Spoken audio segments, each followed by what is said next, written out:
students, welcome to our channel Kiran Singh maths पाठशाला। I am your maths teacher Kiran Singh. बच्चों, आज के वीडियो में चैप्टर 6 कंपाउंड इंटरेस्ट के बीटी क्वेश्चंस को सॉल्व कर रहे हैं। हमारे पास सबसे पहले क्वेश्चन नंबर 2 है। इसमें हमारे पास क्वेश्चन नंबर 2 में बोल रहा है प्रीति invested ₹50,000 at 8% per annum for 3 years and the interest is compounded annually।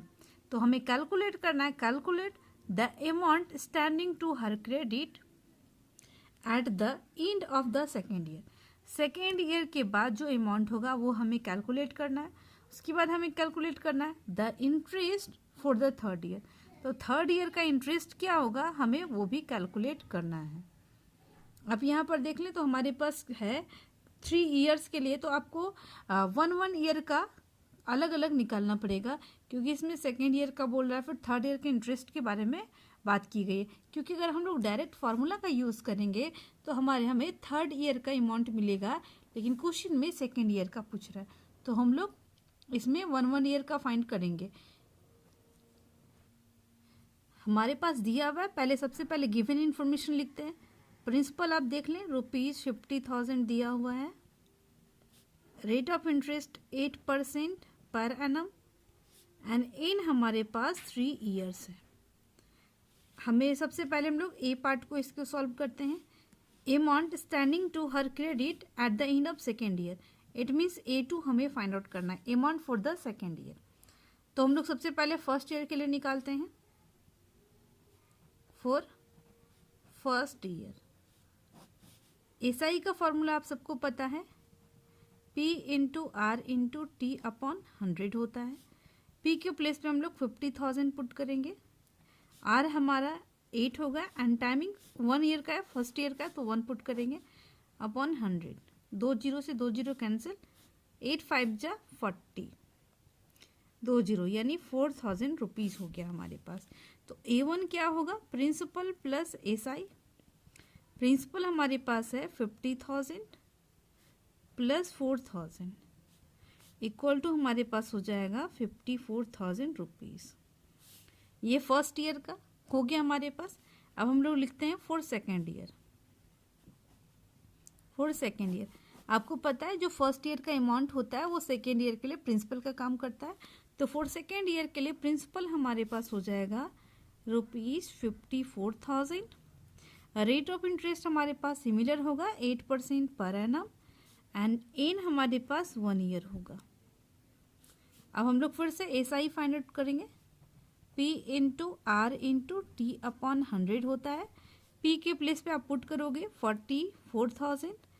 R आपके पास हो जाएगा 8 इंटू 1 अपॉन 100। 2 जीरो से 2 जीरो कैंसिल, 1 जीरो आपका हो गया।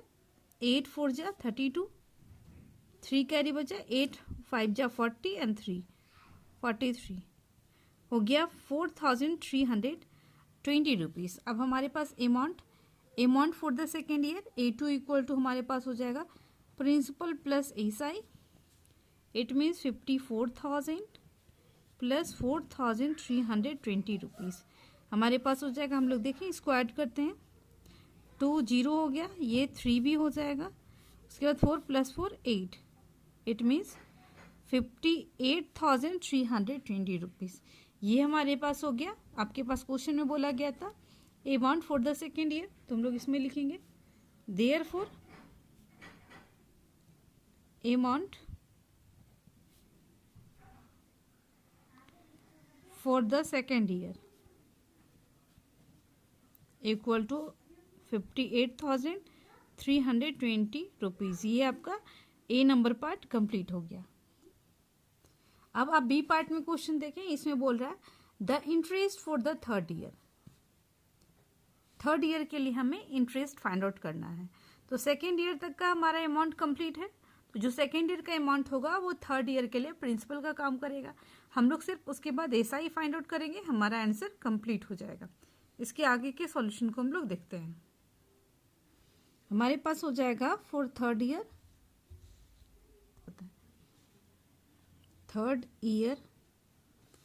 आप देख लिए प्रिंसिपल आपके पास हो जाएगा। ये amount of the second year जो होता है वो थर्ड ईयर के लिए प्रिंसिपल का काम करता है। तो होगा 58,320 रुपीज़। रेट ऑफ इंटरेस्ट आपके पास हो जाएगा 8% per annum and in 1 year. इसका एसआई हम लोग फाइंड आउट करते हैं क्योंकि इंटरेस्ट हमें सिर्फ फाइंड आउट करना है। P into R into T upon 100। P के प्लेस पे हो जाएगा 58,320 रुपीज़। आर हमारा 8 हो गया, T1 अपॉन 100।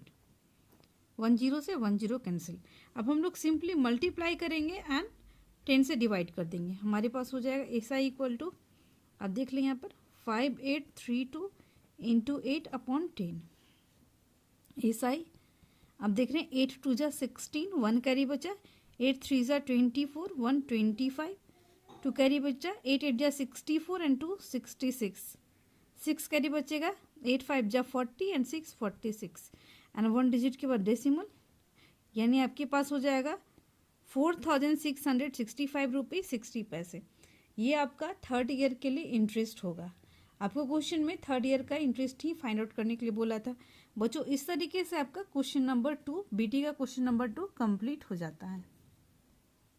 अब हमारे पास बीटी का क्वेश्चन नंबर 3 है। आप इसमें देखिए हमारे पास है a man had ₹75,000 he invested ₹35,000 in a company which pays him 9% interest per annum and he invested rest of the money in another company which pays him 9.5% interest per annum. Find the total compound interest received by him after 2 years. आप देख रहे हैं एक आदमी है जिसके पास 75,000 rupees total है। उसमें से वो 35,000 रुपीज़ एक कंपनी में इन्वेस्ट करता है जिसमें उसे इंटरेस्ट जो मिलता है वो 9% पर एनम मिलता है। एंड जो रेस्ट ऑफ द मनी है उसे वो दूसरी कंपनी में इन्वेस्ट करता है एंड उसमें उसको इंटरेस्ट 9.5% मिलता है। तो टोटल जो कंपाउंड इंटरेस्ट होगा वो उसे फाइंड आउट करना है। तो हम लोग क्या करेंगे, दोनों कंडीशन में कंपाउंड इंटरेस्ट फाइंड आउट करेंगे। आप देखें फॉर फर्स्ट कंपनी के लिए, फर्स्ट कंपनी के लिए प्रिंसिपल यानी जितना इन्वेस्ट करता है वो प्रिंसिपल हो गया। प्रिंसिपल उसके पास है 75,000 रुपीज़। प्रिंसिपल हो गया हमारा ₹35,000। अब रेट ऑफ इंटरेस्ट आप देख लें इसमें 9% पर एनम हमारे पास हो गया एंड इन हमारे पास 2 ईयर्स है। हमें CI फाइंड आउट करना है। तो CI का फॉर्मूला हमारे पास होता है P into 1 plus R/100 whole to the power n-1। ये हमारे पास फार्मूला होता है। तो CI के प्लेस में हम लोग पुट करेंगे ₹35,000 into 1 plus rate of interest हमारा 9 है, 9/100 whole to the power n के प्लेस पे 2 पुट करेंगे -1। अब हमारे पास CI हो जाएगा 35,000 इंटू, हम लोग इसका एलसीएम लेंगे 100 plus 9 109, 109/100 whole to the power 2 -1। 109 को हम लोग 2 टाइम्स मल्टीप्लाई करेंगे। हमारे पास हो जाएगा CI इक्वल टू ₹35,000।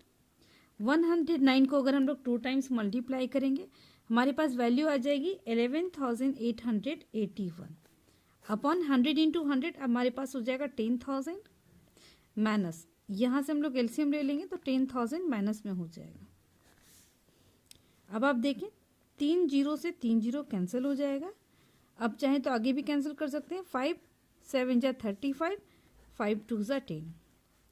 CI की वैल्यू हो जाएगी 7 इंटू, इसको सब्ट्रैक्ट करते हैं हमारे पास हो जाएगा 1881 अपॉन 2। तो 7 से हम लोग अब इसको मल्टीप्लाई करेंगे, उसके बाद 2 से डिवाइड करेंगे। 7 से मल्टीप्लाई करने के बाद आपके पास आ जाएगा 13,161 अपॉन 2। अब हम लोग 2 से इसको डिवाइड करते हैं। अब यहाँ पर देखें 2 6 जा 12, 1 बचा, 2 5 जा 10, फिर से 1 बचेगा, 2 8 जा 16, 2 3 जा 6, 2 5 जा 10। यानी हमारे पास वैल्यू जो आ गई वो 6,583 रुपीज़ 50 पैसे।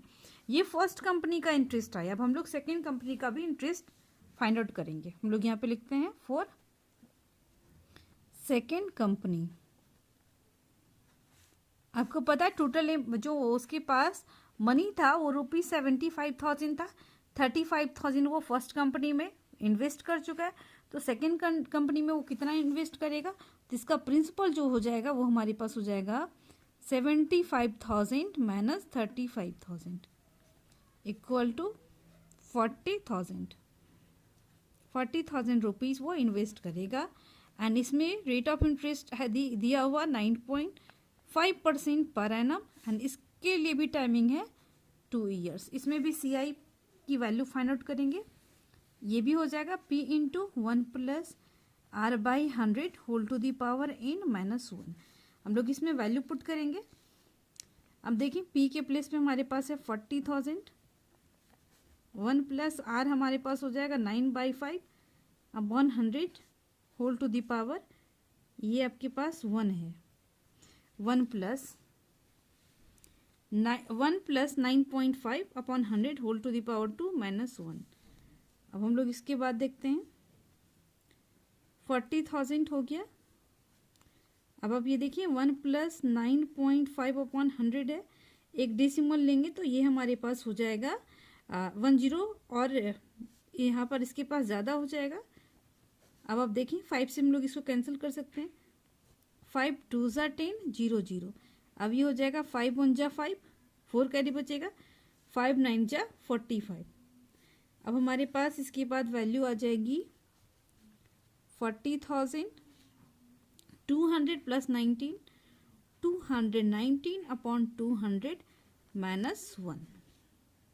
219 को हम लोग 2 टाइम्स मल्टीप्लाई करेंगे।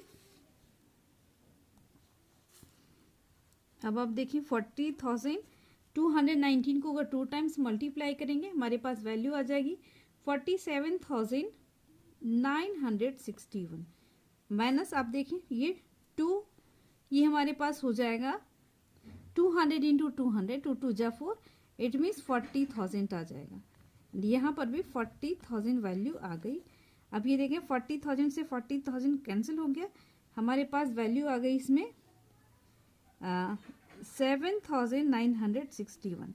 अब टोटल इंटरेस्ट हमें फाइंड आउट करना है, तो पहले का इंटरेस्ट हमारे पास आप देखें इस प्लेस पे आपके पास दिया हुआ है, ये आपके पास है 6,583 रुपीज़ 50 पैसे, एंड ये आपके पास लास्ट में है 7,961। टोटल कंपाउंड इंटरेस्ट को हम लोग ऐड कर देंगे, तो हम लोग यहाँ पे लिखते हैं टोटल इंटरेस्ट,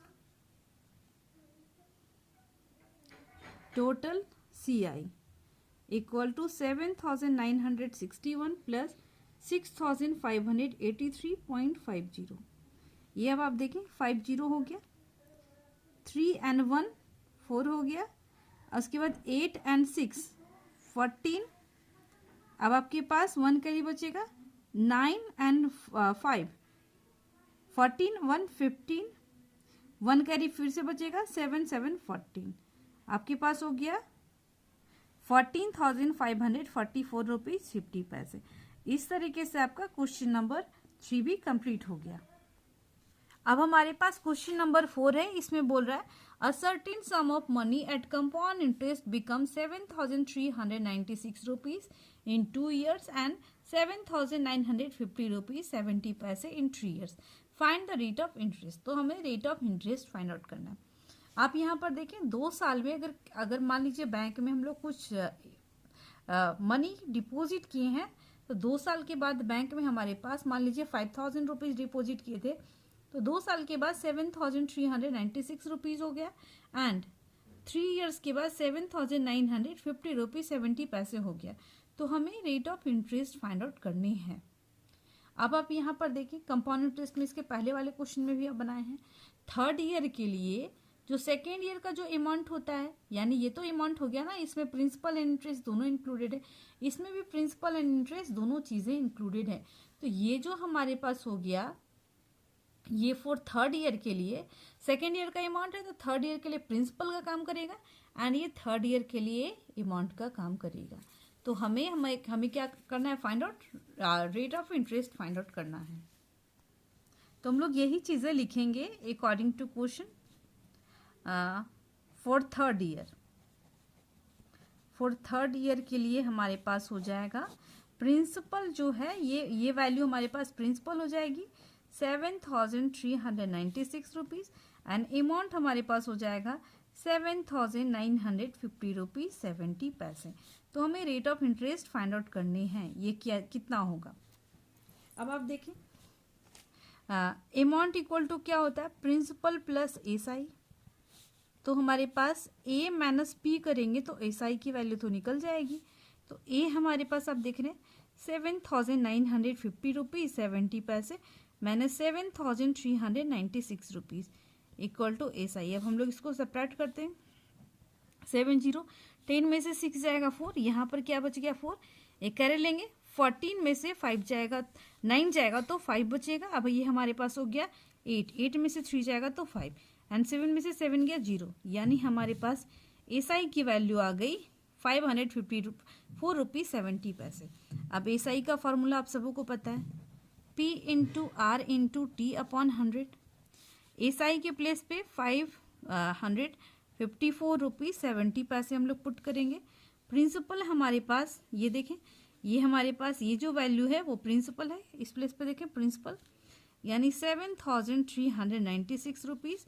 आर हमें फाइंड आउट करना है। टाइमिंग देख रहे हैं सेकेंड ईयर से थर्ड ईयर यानी 1 ईयर का टाइमिंग लग रहा है अपॉन 100। ये आप देखें डेसिमल हम लोग हटाते हैं, ये 100 से 100 कैंसिल हो गया। अब हम लोग क्रॉस मल्टीप्लाई करते हैं, 7396 आर इक्वल टू 55470। अब रेट ऑफ इंटरेस्ट आपके पास हो जाएगा 55470 अपॉन 7396। ये आप देखें, आप चाहें तो इसको 2 से या फिर 4 से कैंसिल कर सकते हैं इसको, या फिर डायरेक्टली आप इसको डिवाइड करके भी आंसर ला सकते हैं। मैं आपको डायरेक्ट डिवाइड करके आंसर बता रही हूँ। 7396 हो गया, ये आपके पास हो गया 55470। तो यहाँ पर देख रहे हैं कि अगर 4 डिजिट्स हम लोग लेंगे तो आपके पास 5547 आ रहा है, यहाँ पर 7000, तो हमें 5 डिजिट्स लेने पड़ेंगे। अब हम लोग देखते हैं यहाँ पर अगर 6 बार में दोगे आप लोग तो 7 6 जा 42, 54 एंड 42 का डिफरेंस बहुत है। 7 7 जा 49 हो सकता है, 7 8 जा 56, 56 तो बड़ा हो रहा है इसलिए 7 बार में जाएगा। इसको हम लोग मल्टीप्लाई करते हैं, 7 6 जा 42 हो गया, 4 कैरी बचेगा। 9 7 जा 63, 63 एंड 4 आपके पास हो जाएगा 63 एंड 4 67, 6 कैरी बचेगा। 7 3 जा 21, 21 एंड 6 27 हो जाएगा, 2 कैरी बचेगा। 7 7 जा 49 एंड 2 51। अब हम लोग इसको सब्ट्रैक्ट करते हैं, 10 में से 2 जाएगा 8, यहाँ पर हो गया 16 में से 7 जाएगा 9, यहाँ पर 13 में से 7 जाएगा तो आपके पास बच जाएगा 6, यहाँ पर 4 में से 1 जाएगा तो 3, ये डेसिमल देंगे 1 बचेगा। अब हम लोग इसको देखते हैं, 7 5 जा 35 होगा, तो अब देख लें 6 5 जा 30, 3 कैरी बचा। 9 5 जा 45 एंड 3 48, 4 कैरी बचेगा। अब आप देखिए 5 3 जा 15, 15 एंड 4 19, 1 कैरी बचेगा। 7 5 जा 35, 136। आप देख लें 7.5 बार में आपका कैंसिल आ गया, तो इसलिए आर इक्वल टू हम लोग क्या लिखेंगे 7.5% पर एनम। बच्चों इस तरीके से आपका रेट ऑफ इंटरेस्ट निकल गया। इस तरीके से हमारा क्वेश्चन नंबर 4 भी कंप्लीट हो गया। नेक्स्ट वीडियो में हम लोग आगे के क्वेश्चंस को सॉल्व करेंगे। Thanks for watching me.